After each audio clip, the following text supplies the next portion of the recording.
kapatids, mga kabrid, mga kabantam, i-update ko lang po kayo sa mga alaga ko ngayon. Medyo marami na sila uli. Papakita ko lang po. Ito po. Yan o, mga sisiyo ko ng mga serama. Malaki na, tandang na yung isa. Yan, serama yan, yung lalaki. Yung babae, ano yan, bantam lang yan. Ano lang yan, yung bantam na regular. Pero bantam din, hindi siya nalaki. Ito yung mga kapatid ng itim na yan. Ito, mga kapatid niya. Yan. Malalaki na rin. Yung babae ng itim. Serama po yan.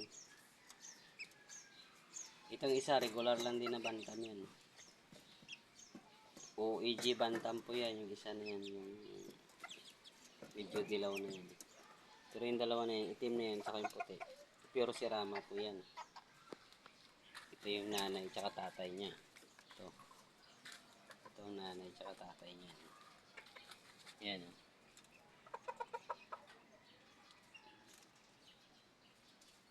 Nakabred na yan sila. Paitlog na uli yung nanay niyan. Tapos, meron akong ano dito, naglilimlim uli. Ayan o. Yung itim ko, naglilimlim na yan. Pure bantam lang yan. Itlog niyan ay 8 peraso. Tapos ito isa kong serama na lalaki. Ayan.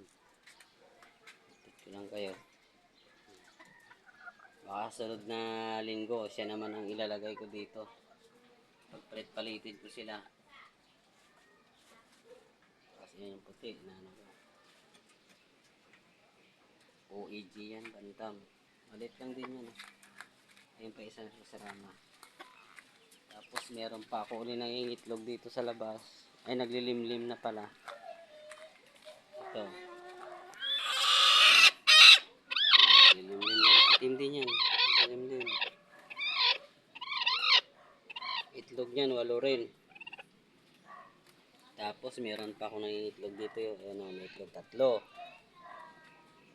Meron pa dito uli sa kabila. 2. Ayan. Nangingitlog na uli yung mga alaga kong manok, mga bantam. Tapos ito naman yung mga kalapati ko. Hindi ko muna pinakawalan kasi nag-ulan-ulan kagabi. Mahirap na naman, baka magkasakit na naman sila. Ayan. Diyan lang muna sila.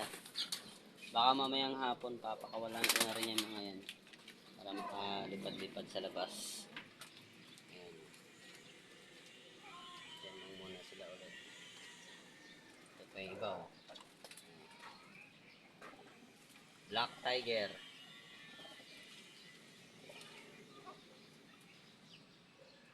Ito yung nakabreed ko. Hindi pa nangingitlog. Siguro gawa nung panahon, hindi pa sila nangingitlog kasi malamig-lamig pa.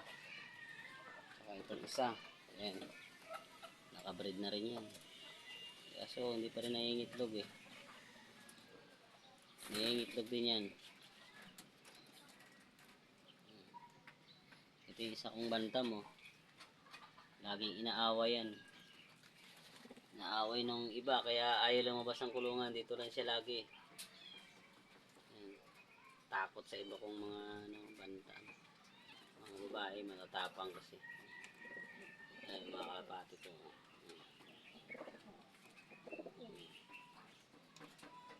Diyan yung muna sila sa loob. Kasi pag pinakawalan ko yan sa labas, ano, nagdudumi yung mga balahibo nila. Kasi basa. Pero pag umaraw-araw na tuloy-tuloy mamayang araw, papakawalan ko na yan mga yan. Kasi iba kong kalapati kasi pinakawalan ko basa yung ano lupa. Yung iba naliligo sa ano sa may putik kaya nagkakasakit. Ito isang pares po yung initlog na yan. kasta na yan eh. Ito pa yung iba kong kalapati. Ito, mga pliers ko. Ayan na sila. Hindi ko rin pinakawalan yun. Kasi nagdudumi. Buti nga ngayon, no, malinis-linis na yung mga balahibo nila ngayon. No. Malinis-linis na. Ayan, no. Malinis-linis na yan. Kasi hindi ko sila sinanay ulit sa labas. Ito. Itong linis na sobra. Ayan. Linis na yan. Hanggang dito na lang mga kalapatids yung aking videos. Sunod na lang uli. Update ko kayo ulit sa mga alaga ko. Maraming salamat.